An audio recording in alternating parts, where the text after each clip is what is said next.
वही आए अमर रहे, अमर रहे, अमर रहे, सरकार आजाद अमर रहे, अमर रहे, शहीद भगत सिंह अमर रहे, अमर रहे, अमर रहे।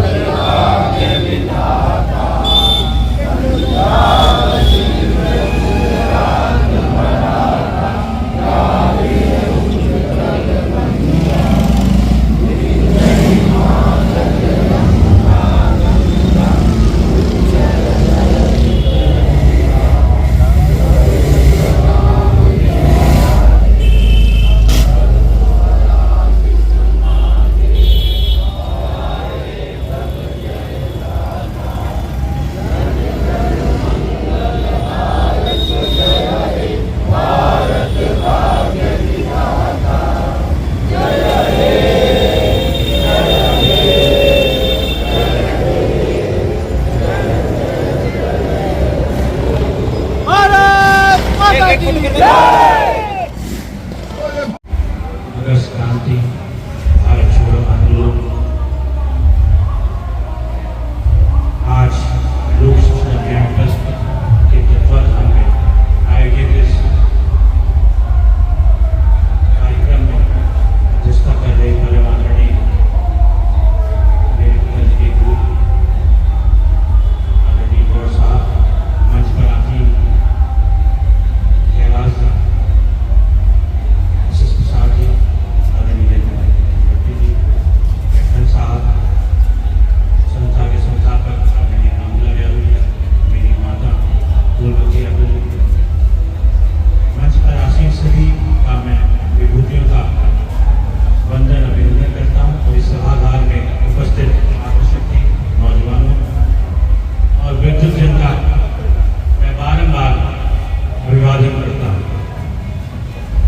ऐतिहासिक दिन है जिसको हम याद करने के लिए यहाँ एकत्रित हुए हैं।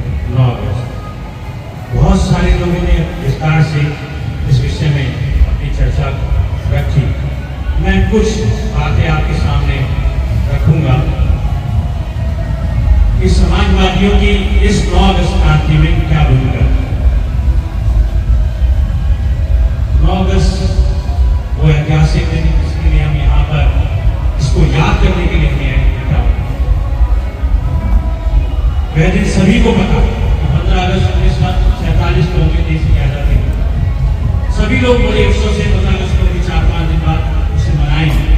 लेकिन इस 9 अगस्त की क्रांति जिस दिन हमारे देश के, इस भारत देश के करोड़ों लोगों में, उस जनता में उस आजादी के का विस्फोट हुआ, उस आजादी की भावना जगी, वह दिन 9 अगस्त दिन था।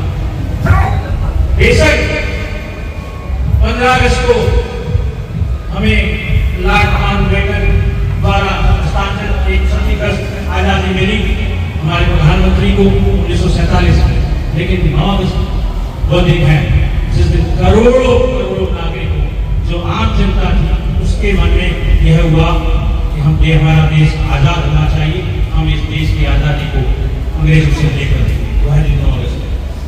बहुत सारी भूमिकाएं के साथ जिसको कांग्रेस कार्य समिति की बैठक हुई 8 अगस्त को ग्वालियर टैंक मैदान, जिसे अगस्त क्रांति मैदान बॉम्बे में है, उसमें सभा हुई, सबके भाषण हुए और आसफ अली जी ने उन्हें झंडा फहराया।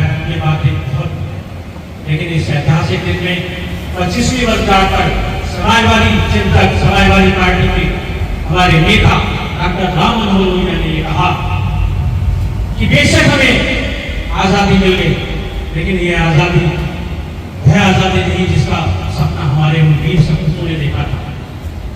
हजारों लाखों हमारे वीर सपूतों ने इस देश के लिए बलिदान दिया, अपने प्राणों की आहुति दी, लेकिन वह भारत हम नहीं बना पाए, वह आजादी हमें नहीं मिल पाई।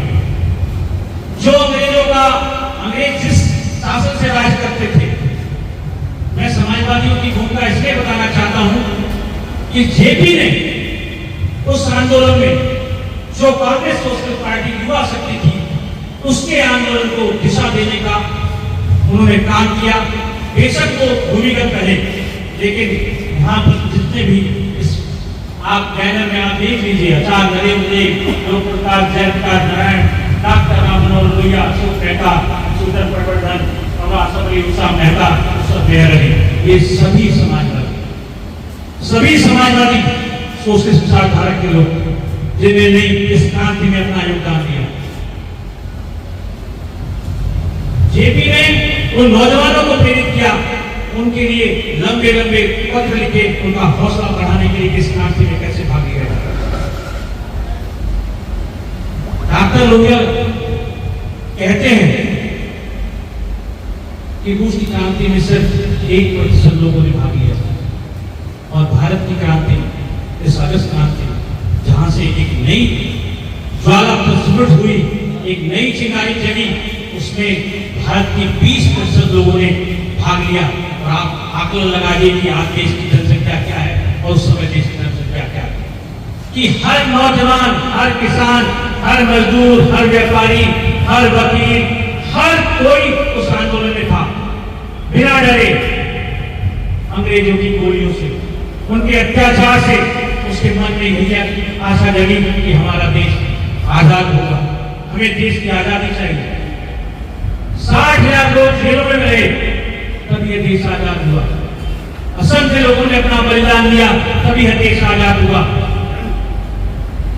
बस मैं अपनी बात को यही थोड़ा सा विराम देते हुए आपसे ये कहना चाहता हूं कि हमारा देश 1947 में विश्व आजाद हुआ। डॉक्टर लोहिया ने कहा कि जो सामंतवादी और पूंजीवादी व्यवस्था थी, जो अंग्रेजों की सामंतवादी और पूंजीवादी व्यवस्था थी, वही समाज आज भी चल रहा है। वही जो आजादी का हमने सपना देखा था, वह सपना पूरा नहीं होता।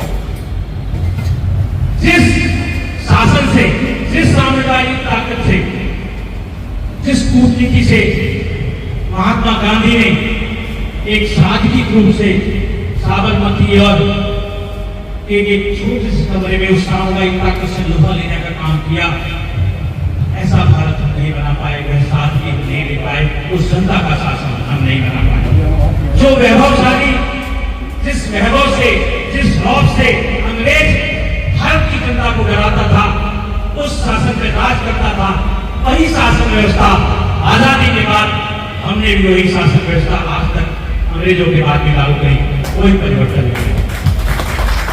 आज भी वही व्यवस्था चल रही है, जिसे लोहिया जी ने कहा कि एक छोटे से कमरे में उस महान शक्तिशाली ब्रिटिश साम्राज्य से, उस साम्राज्य ताकत से एक अदना सा आदमी, बिना कपड़ों का आदमी लड़ गया अपनी कूटनीति से, अपनी अहिंसा के आंदोलन से, और हम लोग क्या कर पाए, वह ताकत हम नहीं बनाए पाए।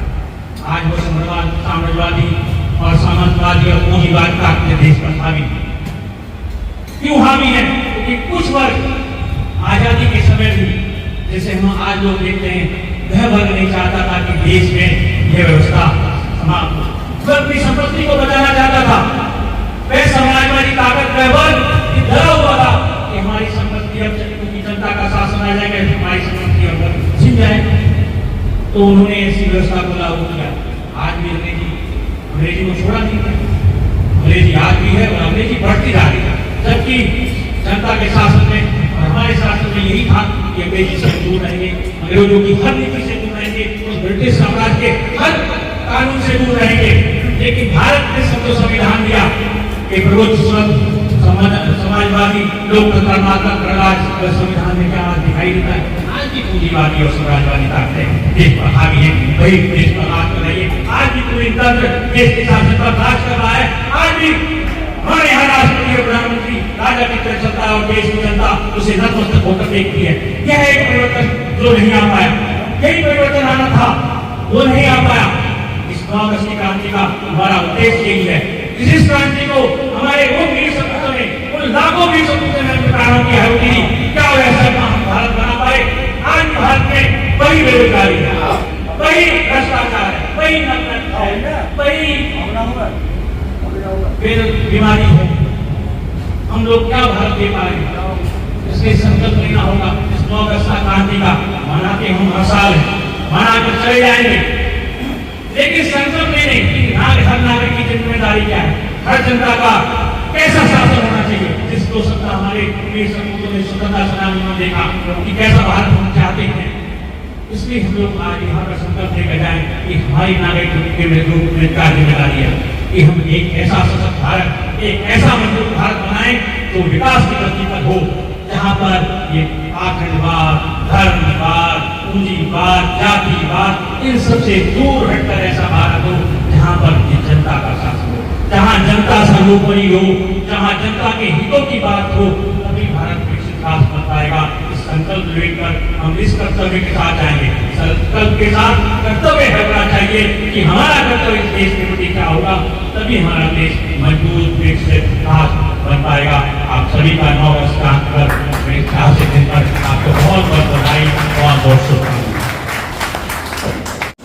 मैं इतना कहना चाहता हूं कि अंग्रेज डरा हुआ था जब महात्मा गांधी भारत छोड़ो आंदोलन और करो मरो, वह सोचता था कि यदि हम कांग्रेस के शीर्ष नेतृत्व को जेल में डाल देंगे तो यह आंदोलन मशहूर हो जाएगा।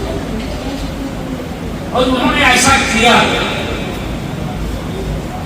सरदार वल्लभ भाई पटेल, जवाहरलाल नेहरू, मौलाना अबुल कलाम आजाद को जेल में डाल दिया और महत्वपूर्ण कांग्रेस नेता।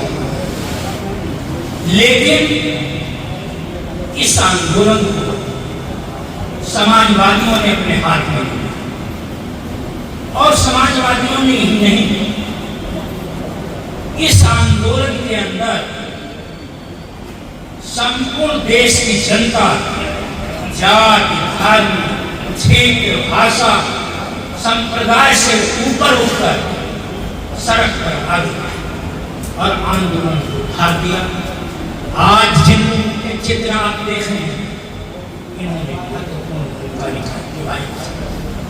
आचार्य नरेंद्र देव, जयप्रकाश नारायण जी, डॉक्टर राम मनोहर लोहिया, अच्युत पटवर्धन, अशोक मेहता, उषा मेहता, अरुणा आसफ अली और यूसुफ मेहरली जी।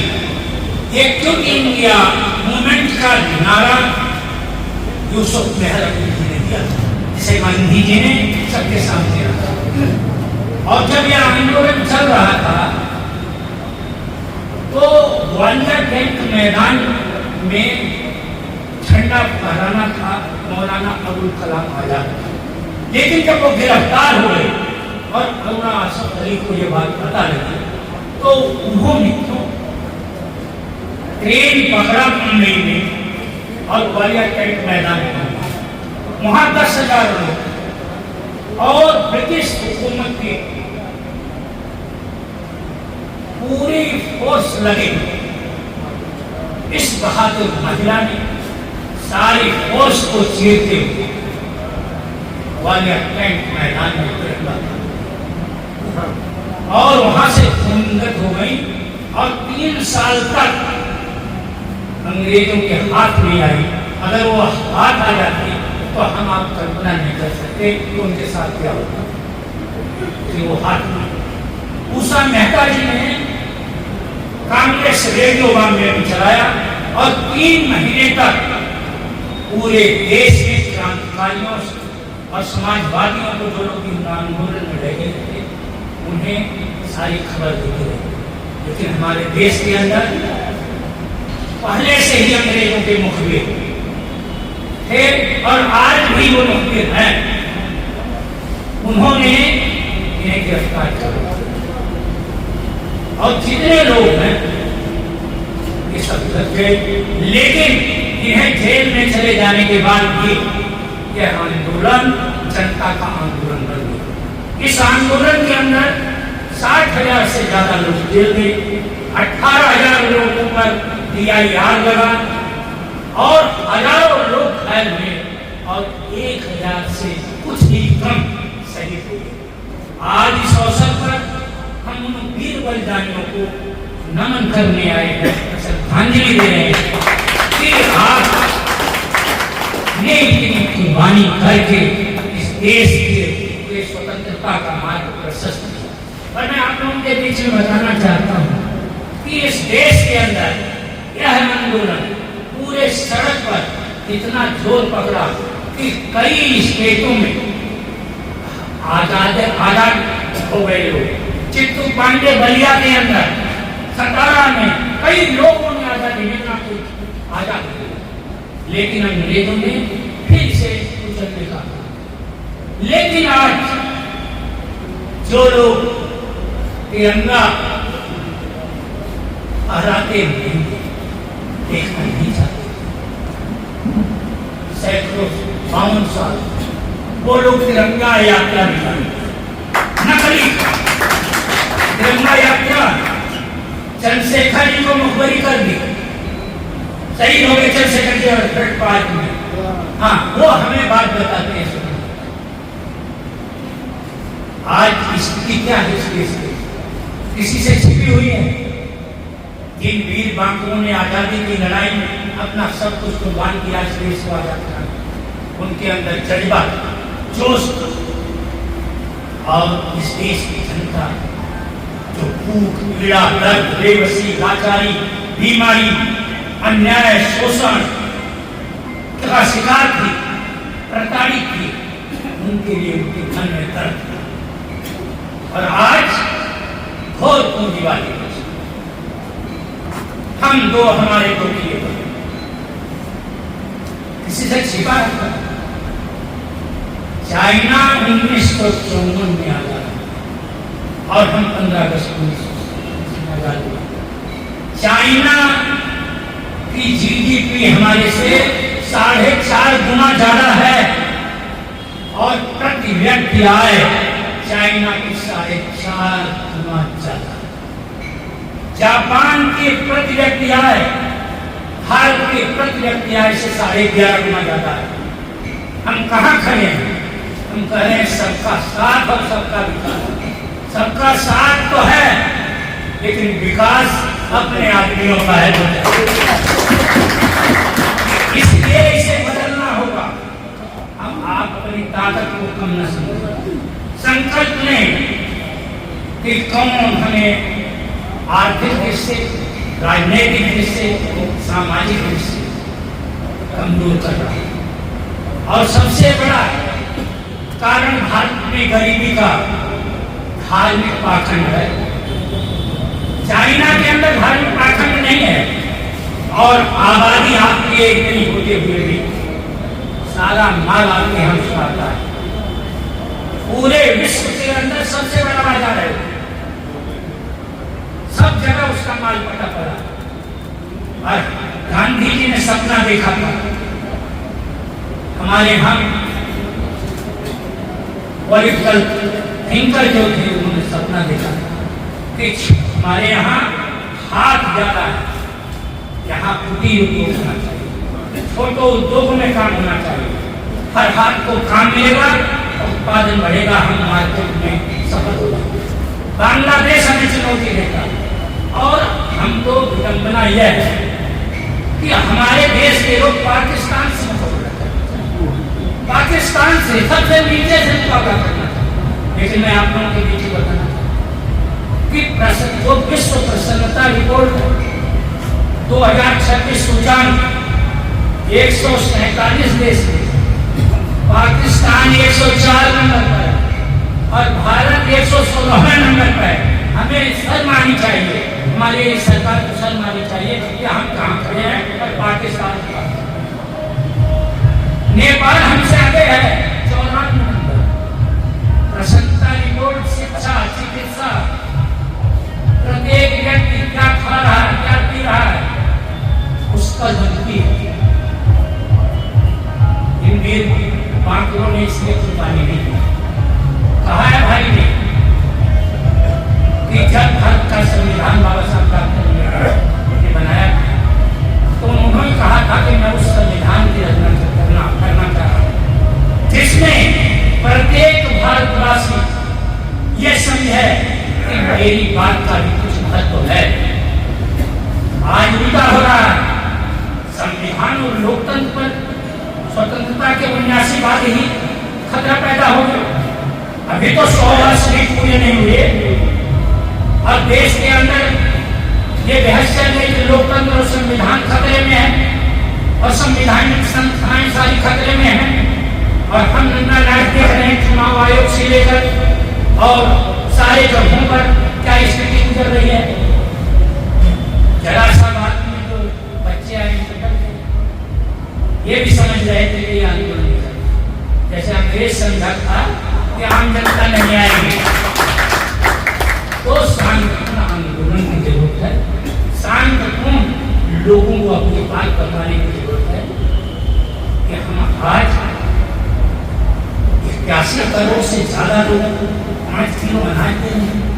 70 करोड़ लोग 3% GDP पर गुजारा कर रहे हैं और 40% से ज्यादा रुपया 1% लोगों के पास पहुंच गया है।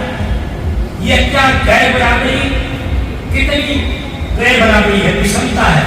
विषमता की खाई गहरी होती चली जाती।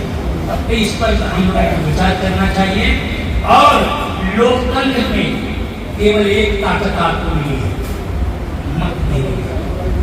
उसका सही अगर इस्तेमाल और मजबूती के साथ बिना डरे निर्भीकता पूर्वक, जैसे ज्ञान पीठ पर निर्भीकता पूर्वक आप बोलते हैं, वैसे ही लोगों को तैयार करके इन निर्भीकता पूर्वक अपने मत का प्रयोग करें और बिल्कुल न करें, तभी लोकतंत्र बचेगा।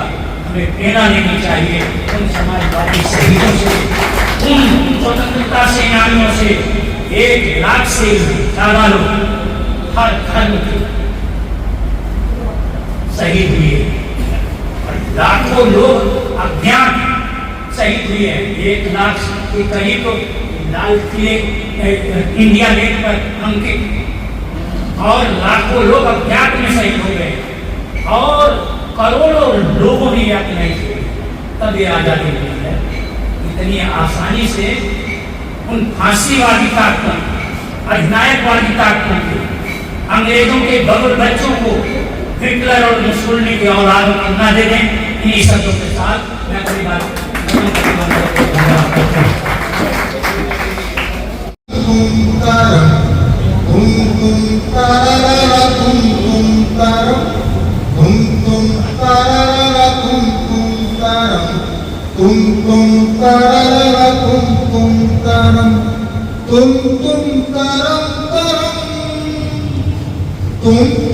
तरम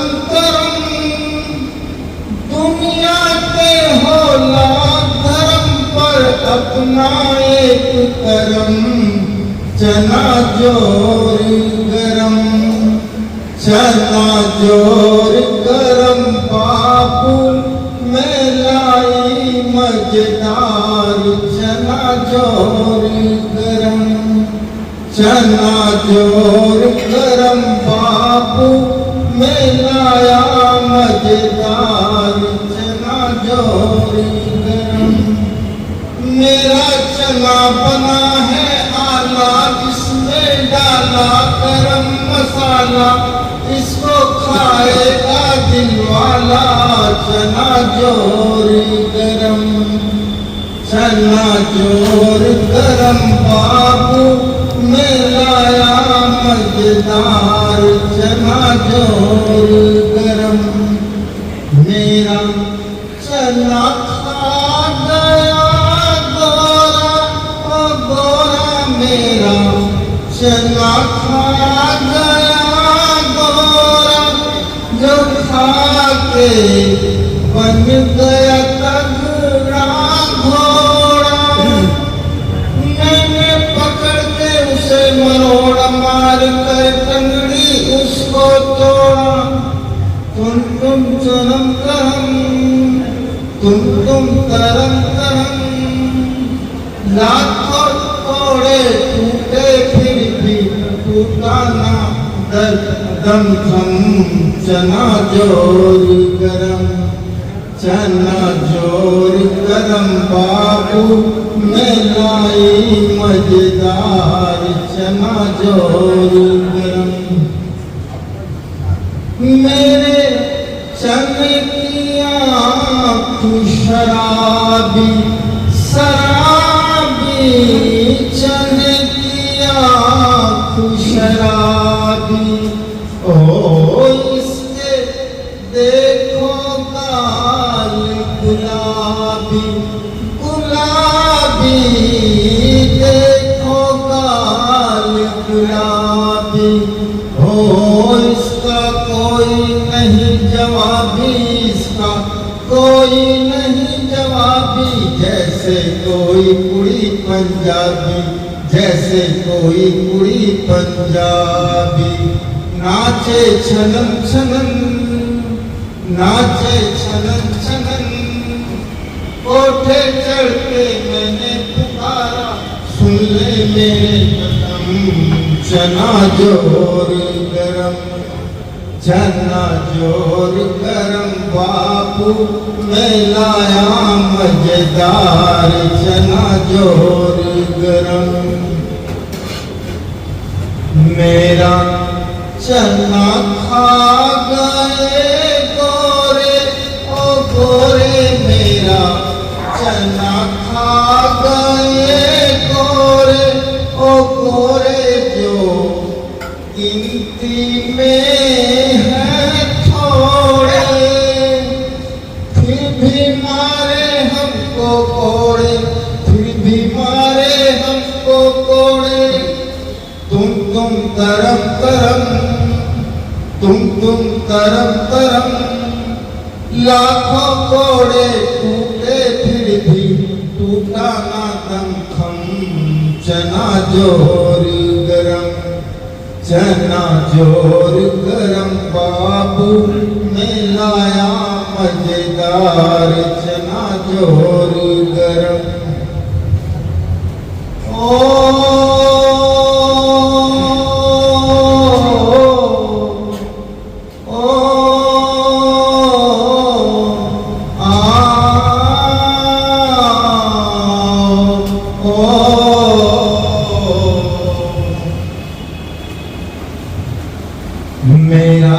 मेरा चना है अपनी मर्जी का भाई मर्जी का मेरा चना है अपनी मर्जी का भाई मर्जी का ये दुश्मन है खुद गर्जी का का सर कफन बांध के निकला है दीवाना है ये पगला है मेरा चना है अपनी मर्जी का भाई मर्जी का ये दुश्मन है खुद गर्जी का अपनों से नाता जोड़ेगा गैरों के सर को फोड़ेगा अपना ये वचन निभाएगा माटी का कर्ज चुकाएगा चना है अपनी मर्जी का भाई मर्जी का मिट जाने दो मिट जाएगा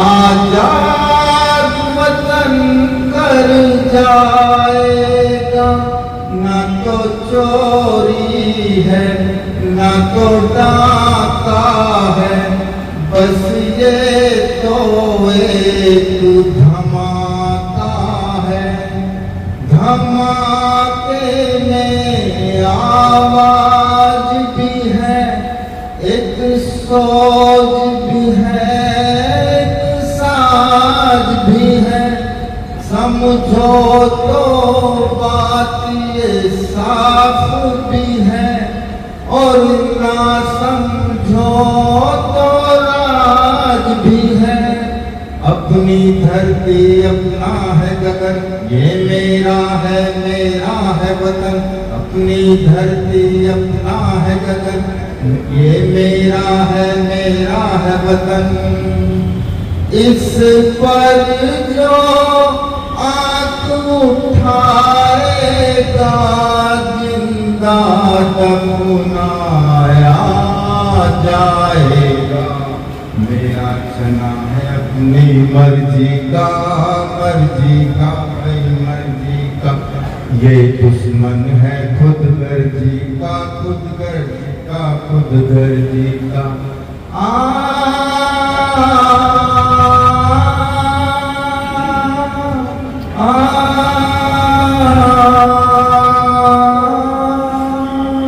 धन्यवाद।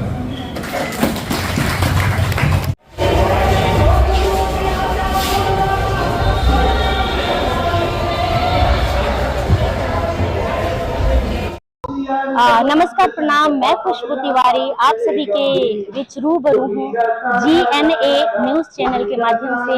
आप सभी इसको देखिए, सुनिए, ढेर सारा प्यार दीजिए और चैनल को सब्सक्राइब करिए। बहुत बहुत धन्यवाद।